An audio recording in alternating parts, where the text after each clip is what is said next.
Bonjour à tous, j'espère que vous allez bien. Je vous retrouve pour les signes du zodiaque et le tirage amoureux.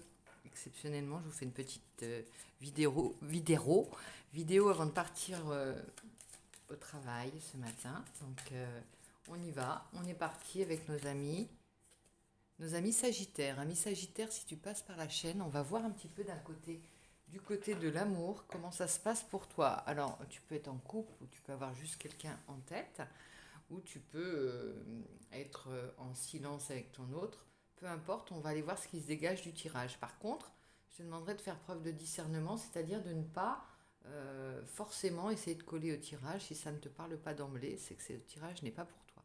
Alors j'utilise un petit tarot qui est un peu spécial, c'est l'oracle céleste. Et il est cash, hein. Parfois il est même un peu, il pourrait sembler un peu brutal, mais c'est bien pour des réponses directes. Et on n'est pas là pour se voiler la face, on est là pour élucider un peu les choses. Alors je te demanderai un peu d'indulgence par rapport à ce tirage, puisque je ne le maîtrise pas forcément très bien, mais j'aime bien aussi changer de méthode parfois, afin de ne pas vous lasser et de ne pas me lasser. Voilà, c'est parti, je prends une petite goutte de café, sinon je vais être en retard. Et on y va pour la vidéo. Une grosse introduction, mais c'est parti. Alors, je le présente, cette boîte, l'oracle céleste Astrokif. Et on est parti avec la posture, ta posture dans cette relation, si on parle d'une relation. Hein. Si une relation existe, ou si tu as quelqu'un dans le cœur, quelle est ta posture? On y va. La posture du consultant ou de la consultante. Amis Sagittaire, hein, on est avec les Sagittaires, je vous remets là. Voilà, c'est celle-ci. Alors, santé fragile, ego, personnalité éteinte. Pour le moment, tu es un petit peu en retrait, on dirait. Ami Sagittaire, tu es un petit peu chafouin. Tu es un petit peu, comment dire, un petit peu, je ramollis, mais c'est pas méchant ce que je te dis, mais il y a un côté pas trop en forme hein, actuellement. Peut-être c'est la rentrée qui fait ça, peut-être tu reprends le travail. Bon, ou tu es peut-être un peu, comment on dirait, tu hésites dans ta relation. En tout cas, t'es pas franc ou franche du collier et tu te poses peut-être des questions. On ira recouvrir avec le tarot pour voir ce que ça nous dit. Ensuite, en position 2, nous avons le partenaire qui est en face. Et là, le ou la partenaire, hein, bien sûr, tu fais. Alors, droit, sage, ambitieux. Là, ici, il y a plus un ancrage, on dirait, hein, plus de droiture. C'est pas de la droiture, mais plus de verticalité, c'est-à-dire on est moins hésitant. On est on sait où on va. Il y a comme un tuteur, hein, on est comme avec un tuteur. On est drivé. Disons que pour le moment, on est sur son chemin de l'autre côté. On avance sans trop se poser de questions. On n'est pas arrêté là. On est on est carré, quoi. Il n'y a pas d'autre mot. On est Capricorne. Hein.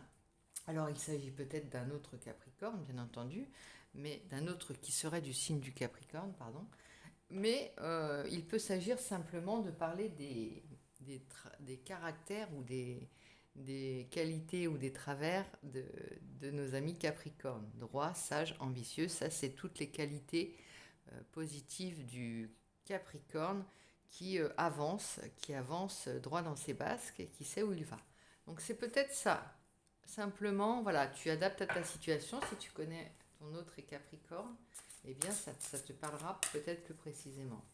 Alors maintenant, on va aller voir où en est la relation actuelle hein, avec la troisième carte. Ici, on parle, à chaque fois je tire les mêmes cartes, c'est étrange. Les fins et les commencements, l'invisible, la sexualité. Alors on parle, il y a du désir, il y a des choses cachées. On pourrait penser que c'est sur une scène, c'est tout ce que c'est tout je sais plus comment, je vais pas dire de bêtises, tout ce qui est derrière, tout ce qui ne se voit pas, tout ce qui est dans l'ombre. Tu vois, les désirs inavoués, les petits secrets qu'on cache, les petits doutes que l'on peut avoir. Il y a de ça. Ça crée avec toi ton retrait un peu. ça crée quelque chose de peut-être un certain doute, une certaine vulnérabilité dans la relation. Mais ça n'empêche qu'elle est toujours... il y a le ciment, il y a l'attrait, il y a le désir hein, dans cette relation. Il y est. Mais on est un peu chamboulé. On ne sait pas trop où on va. Et surtout de ton côté, ami Sagittaire. On va aller voir un peu plus loin. Excuse-moi, je reprends une goutte de café.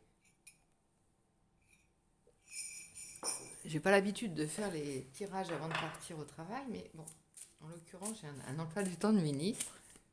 Je rappelle que je travaille dans le handicap. Enfin, je ne l'ai pas dit déjà. Et que si vous avez...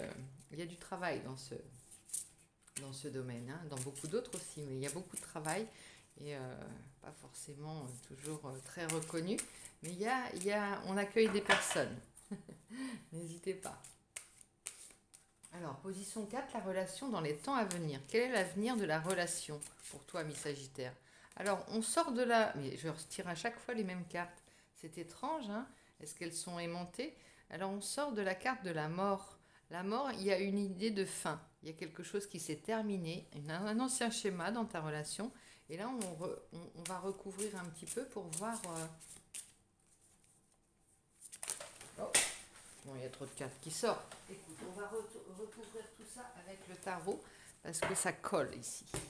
Alors, ici, on va recouvrir avec le tarot pour voir à quoi correspond cette fin de schéma, cette fin de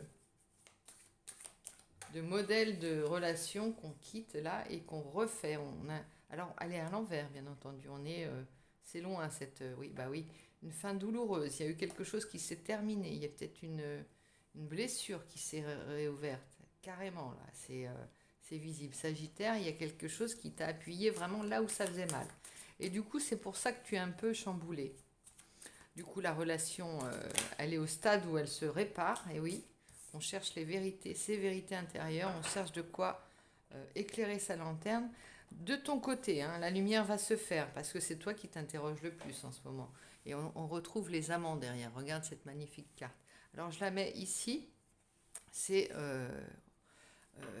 On va tout faire pour que cette blessure, qui n'est pas forcément inhérente à la relation, c'est-à-dire que tu as peut-être été blessé auparavant, mais il y a quelque chose qui est peut-être extérieur à la relation, qui a réveillé, enfin qui est interne à la relation, qui a réveillé une blessure ancienne, ou bien carrément entre vous, ça a été violent ou ça a été règlement de compte à Okinawa. Ceci dit, c'était pour le bien parce qu'on avait besoin souvent, on ne sait pas comment arrêter des vieux schémas, sortir d'une vieille routine qui ne nous satisfait plus, qui ne nous nourrit plus ni l'un ni l'autre.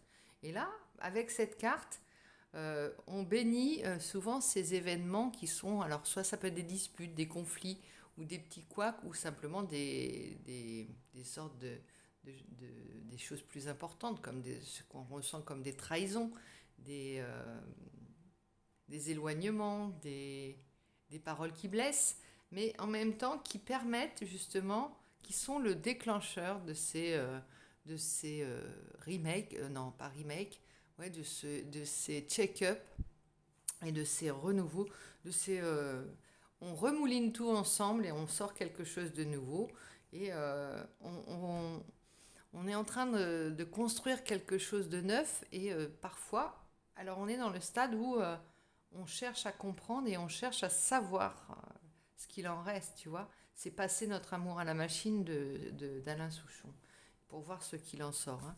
Enfin, je te laisse écouter la chanson, c'est le message que ça dit ça. Alors attends, ça me fait parler, excuse-moi. On fait tout en même temps dans cette maison. Et donc, nous allons voir en position 5 ce que tu caches à ton partenaire ou à ta partenaire si toutefois tu caches quelque chose. Ce qu'il pourrait... voilà, ce que tu as du mal à lui dire peut-être aussi. Alors, dépendance indécise. C'est marrant, c'est exactement les mêmes cartes qui sont sorties hier. Bon, c'est un copier-coller pratiquement, hein, avec le signe du taureau, je crois que c'était. Et on parle de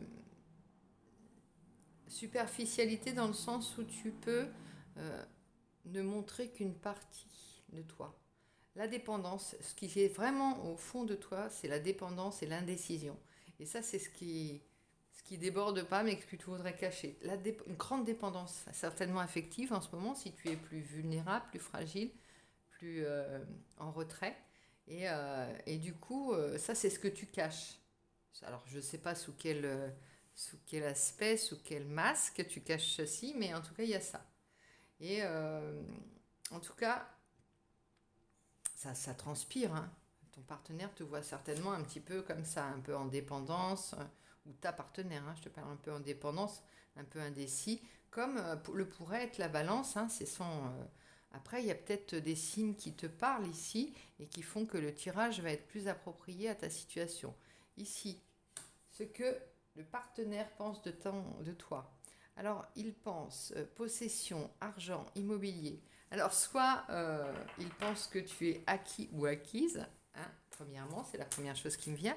Soit il peut penser que tu es à l'aise, tu es dans un projet, tu vois, il y a un projet qui te happe complètement en ce moment, une situation qui te, tu vois, c'est pas du tout ce que tu reflètes dans ce tirage, parce que là, ici, on parle de possession d'argent, comme si tu étais en quête de pouvoir et d'un royaume, tu vois, comme si tu compensais cette fragilité passagère par un désir de possession, un désir d'investir, un désir d'avoir des projets, enfin quelque chose en lien avec l'argent. C'est aussi une forme d'énergie, l'argent. C'est-à-dire que peut-être que tu compenses ça, puisque tu ne montres pas ta dépendance, ton indécision, ta fragilité, tu compenses en te lançant dans des projets fous, ambitieux. Et là, tu rejoins un petit peu le caractère du Capricorne, hein. C'est ce qui lui plaît peut-être aussi chez toi, hein. Voilà. En tout cas, il ne voit pas ta, ta fragilité du moment. Sois plus toi-même peut-être voilà, il faut remettre les pendules à l'heure ici. En tout cas, il y a quelque chose, il y a une vérité qui va se faire de ton côté. Il y a un éclaircissement. Ici, tu as besoin peut-être de ce retrait, déjà pour te protéger, puisque tu es plus fragile, plus vulnérable, et pour faire la lumière sur quelque chose, pour la suite, pour voir la suite, hein. Donc ici, la carte conclusion, la synthèse de la situation. Alors on parle de chute sociale, fatalité, mauvaise direction. Il y a vraiment quelque chose qui s'est cassé la figure, on dira. Et c'est ce qui pourrait être à l'origine de cette hésitation et de cette fragilité. On s'est rendu compte qu'on s'était fourvoyé, hein, à emmener notre relation dans un domaine, peut-être en faisant un projet qui ne nous correspondait qu'à nous, ça peut être ça, ou peut-être en allant vers ouais, en prenant une mauvaise direction. Et on s'est un petit peu... alors, maintenant, on est en train de se questionner. On s'est peut-être engagé aussi, hein, peut-être engagé trop vite dans une direction qui n'était pas forcément adaptée à la relation. Ici, avec le 9 d'épée, on a des angoisses, on a des cauchemars. Ou c'est peut-être simplement euh, un retour de bâton par rapport à ton énergie. Ça peut être ça aussi, hein. 9 d'épée. 9 d'épée, c'est des angoisses ou des cauchemars, on se questionne, on a le mental qui cogite, tu vois. On se pose énormément de questions sur l'avenir. Alors peut-être par rapport à l'argent, et ça viendrait confirmer, ou un projet qu'on a, un investissement, un achat de maison, ça peut être un achat de que sais-je, autre chose, hein, pas forcément une maison, pas forcément un investissement, ça peut être social, hein, ça peut être, comment dire, commercial, une entreprise que l'on veut monter. Et là, maintenant, on se pose des questions. Donc, il va falloir se serrer les coudes. C'est tout ce que je peux te dire. Et tu peux compter sur la droiture, la sagesse et l'ambition de ton partenaire ou de ta partenaire pour concentre-toi là-dessus. Tu vois, il faut prendre chez l'un et chez les autres, se donner l'un l'autre les qualités que l'autre n'a pas, les petites clés que l'autre n'a pas, tout ce qui fait qu'on est un couple et qu'on reste soudés. Ça peut simplement parler de moments que tu partages avec ton chéri ou ta chérie. Et là, on est en phase et c'est des beaux moqueurs quand le mental cogite trop. Eh bien, on remet le corps et le cœur au milieu de la place du village, l'église au milieu du village. C'est le temple, hein. On parle de guérison avec la tempérance. On va vers la guérison et la reine de coupe. Oh, il y a moyen d'attendrir tout ça, hein. Sors des épées, ami Sagittaire, hein. Reste love, reste concentré sur ta relation et le reste suivra. Le reste, ce sera du secondaire et du coup, tu auras plus de recul sur le professionnel peut-être et ça te permettra d'avoir aussi plus une vision plus nette de ce qui plus nette et de moins te faire de nœuds à la tête et de, de craindre des choses, d'avoir des peurs inutiles, hein. Le 9 d'épée, il n'est pas mauvais, il est juste le reflet de tes nuits, en fait, de tes questionnements, de la place que tu donnes à tes interrogations. Partant de là, il suffit de rééquilibrer les énergies, de te tourner vers un autre domaine, faire diversion, comme on dit. On a beaucoup de clés, beaucoup de moyens pour vivre une vie relativement équilibrée, heureuse, sans... voilà. Parfois, on a envie aussi d'appeler l'autre à l'aide, hein, si on a besoin de montrer que l'autre est indispensable. Des fois, on a besoin de se retirer sur soi-même. Tu sais ce qu'il en est. En tout cas, ici, ça nous parle, c'est marrant parce que quand je veux parler d'amour, ça parle aussi de professionnel ça dépasse le cadre amoureux. Mais là, on a une recherche de stabilité et d'équilibre ici, hein, qu'on a... tu as peut-être eu aussi une période estivale assez mouvementée, assez remplie, ami Sagittaire. En tout cas, voilà. Il y a la reine de coupe et les amants. On parle d'amour derrière, de se donner sans compter, d'être en confiance et d'être réconfortant l'un pour l'autre. La reine de coupe, elle est tellement douce, tellement bienveillante, tellement belle dans sa manière d'être et d'aimer. Donc voilà, cette énergie, on te la donne, on te l'offre, ami Sagittaire, et je te souhaite une très bonne journée. Allez, je vais bosser. Bisous, bisous.